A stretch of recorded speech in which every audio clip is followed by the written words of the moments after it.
Hi guys, welcome to revision time. आज है 19 मई 2025। चलिए आज के करंट अफेयर्स हम स्टार्ट करते हैं। अगर आप सभी को ये वीडियो हेल्पफुल लगे तो इसे लाइक ज़रूर कर दीजिएगा और इस तरीके की कम टाइम की करंट अफेयर्स की वीडियो के लिए चैनल को भी ज़रूर सब्सक्राइब कर लीजिए। तो चलिए हम स्टार्ट करते हैं आज के सारे करंट अफेयर्स के क्वेश्चन, मगर उससे पहले जान लेते हैं 17 मई को पूछे गए क्वेश्चन का सही आंसर क्या है, क्योंकि 18 मई को संडे था और संडे को हम रिवाइज करते हैं वीकली करंट अफेयर्स। तो पहले जान लेते हैं 17 मई को पूछे गए क्वेश्चन का सही आंसर। एशियाई भारोत्तोलन चैंपियनशिप 2025 का आयोजन कहाँ किया गया? ऑप्शन ए चीन, option B Maldives, option C Sri Lanka, option D Bharat. इसका सही आंसर है ऑप्शन ए चीन। चलिए अब आज के सारे करंट अफेयर्स के क्वेश्चन हम स्टार्ट करते हैं। क्वेश्चन नंबर 1, कनाडा में मार्क कार्नी की नई सरकार ने भारतीय मूल की किस महिला को देश का विदेश मंत्री नियुक्त किया? इसका आंसर है अनीता आनंद। भारतीय मूल की अनीता आनंद को कनाडा का विदेश मंत्री नियुक्त किया गया है। हाल ही में हुए संसदीय चुनाव में प्रधानमंत्री मार्क कार्नी और उनके 28 सदस्यीय मंत्रिपरिषद ने 13 मई 2025 को शपथ ली। मार्क कार्नी की सरकार में अनीता आनंद समेत भारतीय मूल के 4 लोगों को शामिल किया गया है। अन्य भारतीय मूल के मंत्री हैं मनिंदर सिद्धू, ये अंतर्राष्ट्रीय व्यापार मंत्री हैं।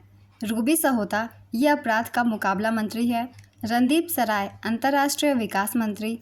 कनाडा की राजधानी है ओटावा, यहाँ की मुद्रा है कनाडियन डॉलर। प्रधानमंत्री है मार्क कार्नी।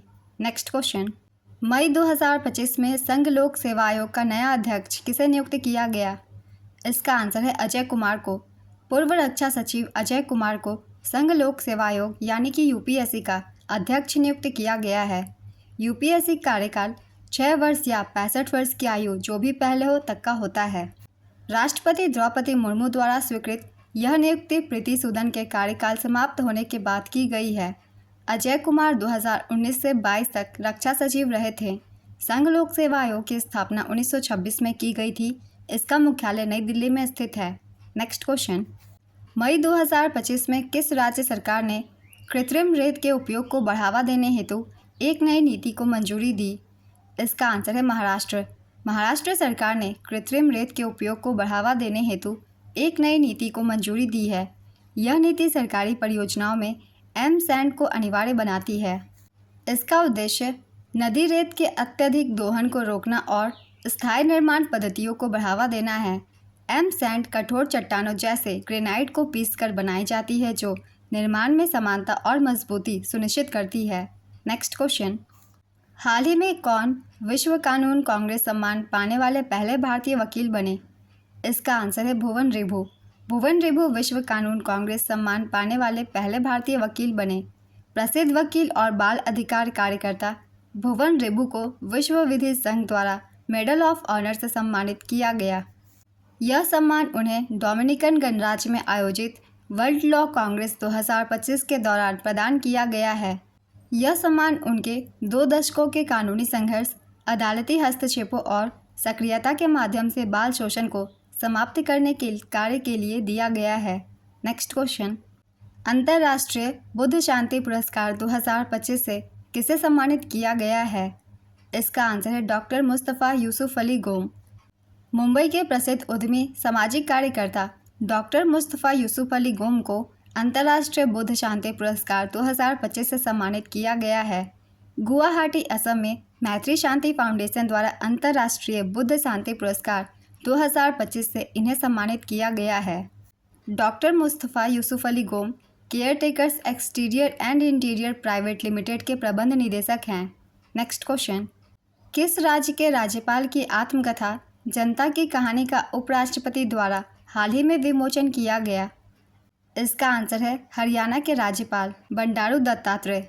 हरियाणा के राज्यपाल बंडारू दत्तात्रेय द्वारा लिखित आत्मकथा जनता की कहानी मेरी आत्मकथा का विमोचन किया गया। इसके विमोचनकर्ता थे उपराष्ट्रपति जगदीप धनखड़। यह पुस्तक बंडारू दत्तात्रेय के व्यक्तिगत, राजनीतिक और सामाजिक जीवन यात्रा को दर्शाती है। नेक्स्ट क्वेश्चन, ऑपरेशन सिंदूर के बाद सरकार ने देश में कितने दिन का तिरंगा यात्रा शुरू किया? इसका आंसर है 11 दिन। भारत सरकार ने देश भर में लोगों तक पहुंचने के लिए अपनी 11 दिवसीय तिरंगा यात्रा शुरू किया। इसका उद्देश्य ऑपरेशन सिंदूर की सफलता को उजागर करना है। ऑपरेशन सिंदूर के अंतर्गत भारतीय सशस्त्र बलों ने 22 अप्रैल को पहलगाम आतंकवादी हमले के उत्तर में पाकिस्तान में आतंकवादी ठिकानों पर हमला किया था। आतंकवादी हमले के बाद सैन्य अभियान के बाद भाजपा द्वारा की जा रही यह पहली तिरंगा यात्रा है। नेक्स्ट क्वेश्चन, भारत सरकार ने किस दिनांक को आयुर्वेद दिवस के रूप में घोषित किया? इसका आंसर है 23 सितंबर। भारत सरकार ने प्रतिवर्ष 23 सितंबर को आधिकारिक रूप से आयुर्वेद दिवस घोषित किया है। इससे पहले आयुर्वेद दिवस धन्वंतरि जयंती या धनतेरस के दिन मनाया जाता था। नरेंद्र मोदी सरकार ने 2016 में धनतेरस के दिन को आयुर्वेद दिवस के रूप में मनाना शुरू किया था। इसका उद्देश्य निवारक स्वास्थ्य सेवा और कल्याण के लिए आयुर्वेद को साक्ष्य आधारित वैज्ञानिक और समग्र चिकित्सा प्रणाली के रूप में बढ़ावा देना है। आयुष मंत्रालय ने नागरिकों, स्वास्थ्य कर्मियों, शिक्षण संस्थानों और अंतर्राष्ट्रीय प्रतिभागियों से नई तिथि अपनाने और प्रत्येक वर्ष 23 सितंबर को आयुर्वेद दिवस आयोजनों में सक्रियता से भाग लेने का आग्रह किया है। भारत ने किस राज्य या केंद्र शासित प्रदेश में पाकल-दुल जल विद्युत परियोजना को मंजूरी दी है? इसका आंसर है जम्मू कश्मीर। सिंधु जल संधि निलंबन के बाद भारत ने जम्मू कश्मीर के किश्तवाड़ में 1000 मेगावाट की पाकल-दुल जल विद्युत परियोजना की बिजली पारेषण लाइन को तेजी से मंजूरी दी है। पाकल-दुल परियोजना के बारे में कुछ इंपॉर्टेंट पॉइंट्स है। यह परियोजना किश्तवाड़ जिला जम्मू कश्मीर में शुरू किया जाएगा। नदी मारुसूदर नदी, जो कि एक चिनाब की सहायक नदी है, पर शुरू किया जाएगा। इसकी क्षमता 1000 मेगावाट की होगी। परियोजना का प्रकार है जलाशय आधारित पन बिजली परियोजना। निर्माण एजेंसियां है Chenab valley power projects private limited, NHPC, JKSPDC और PTC इंडिया लिमिटेड का संयुक्त उपक्रम। इस परियोजना का उद्देश्य बिजली उत्पादन, जल संसाधनों का समुचित उपयोग और जम्मू कश्मीर की ऊर्जा ज़रूरतों को पूरा करना है। नेक्स्ट क्वेश्चन, भारत का पहला भीख मुक्त शहर कौन बना है? इसका आंसर है इंदौर। सामाजिक न्याय और अधिकारिता मंत्रालय की भिक्षावृत्ति मुक्त भारत पहल के तहत इंदौर, मध्य प्रदेश को भारत का पहला भीख मुक्त शहर घोषित किया गया है। यह उपलब्धि स्माइल योजना की एक उपयोजना भिक्षावृत्ति में संलग्न व्यक्तियों का व्यापक पुनर्वास के द्वारा हासिल की गई है। नेक्स्ट क्वेश्चन, मई 2025 में किसको BRICS chamber of commerce and industry का अध्यक्ष नियुक्त किया गया है? इसका आंसर है हरवंश चावला। वरिष्ठ वकील और अंतर्राष्ट्रीय व्यापार विशेषज्ञ हरवंश चावला को BRICS chamber of commerce and industry का अध्यक्ष नियुक्त किया गया है। उनके नेतृत्व का उद्देश्य ब्रिक्स और ब्रिक्स प्लस देशों के बीच व्यापार, निवेश और आर्थिक सहयोग को मजबूत करना है। हरवंश चावला का विजन व्यापार बाधाओं को कम करने, सीमा पार साझेदारी को बढ़ावा देने और क्षेत्रों में नवाचार को बढ़ावा देने पर केंद्रित है। ब्रिक्स शिखर सम्मेलन 2025, इसका आयोजन रियो डी जेनेरियो, ब्राज़ील में किया गया था। 6 से 7 जुलाई 2025 तक। संस्करण था 17वां। इसके सदस्य देश है 10। ब्रिक्स के पुराने सदस्य देश है ब्राज़ील, रूस, भारत, चीन, दक्षिण अफ्रीका। 5 नए सदस्य देश हैं मिस्र, इथोपिया, UAE, ईरान। ये चारों 2024 में ब्रिक्स में शामिल हुए थे और इंडोनेशिया 2025 में शामिल हुआ है। ब्रिक्स की स्थापना 2006 में हुई थी। ब्रिक्स का पहला सम्मेलन 2009 में रूस में आयोजित किया गया था और पिछला सम्मेलन, जो कि 2024 में संपन्न हुआ था, का आयोजन रूस के कजान में हुआ था। नेक्स्ट क्वेश्चन, हाल ही में आयोजित CCI बिलियर्ड्स चैंपियनशिप 2025 किसने जीता?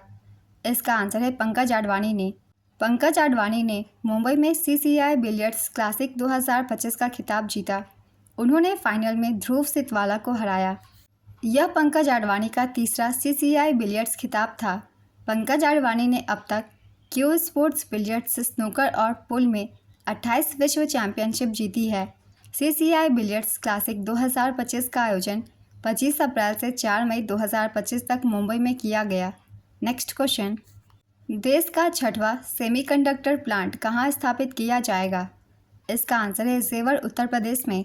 भारत सरकार ने उत्तर प्रदेश में जेवर अंतर्राष्ट्रीय हवाई अड्डे के पास भारत का 6वां सेमीकंडक्टर प्लांट स्थापित करने की मंजूरी दे दी है। जेवर में सेमीकंडक्टर प्लांट ताइवान की कंपनी फॉक्सकॉन और भारत की HCL का संयुक्त उद्यम है। नए प्लांट में 3700 करोड़ रुपए का निवेश आने की उम्मीद है। इस प्लांट में laptop, mobile phone, automobile, personal computer आदि के लिए डिस्प्ले ड्राइवर चिप्स का निर्माण किया जाएगा। भारत सरकार ने भारत को इलेक्ट्रॉनिक विनिर्माण के केंद्र के रूप में स्थापित करने के लिए दिसंबर 2022 में सेमीकंडक्टर मिशन शुरू किया था। आज के सारे करंट अफेयर्स के क्वेश्चंस कंप्लीट होते हैं। चलिए अब आज का क्वेश्चन देखते हैं क्या है। पाकलदुल जल विद्युत परियोजना का निर्माण किस नदी पर किया जाएगा? ऑप्शन ए किशनगंगा नदी, ऑप्शन बी मारसूदर नदी, ऑप्शन सी चेनाब नदी, ऑप्शन डी सिंधु नदी। अपना आंसर गेस कीजिए या फिर कमेंट बॉक्स में दीजिए।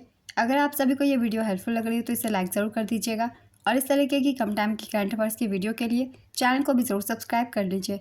तो फिर मिलते हैं अगली वीडियो के साथ। आप सभी को थैंक यू।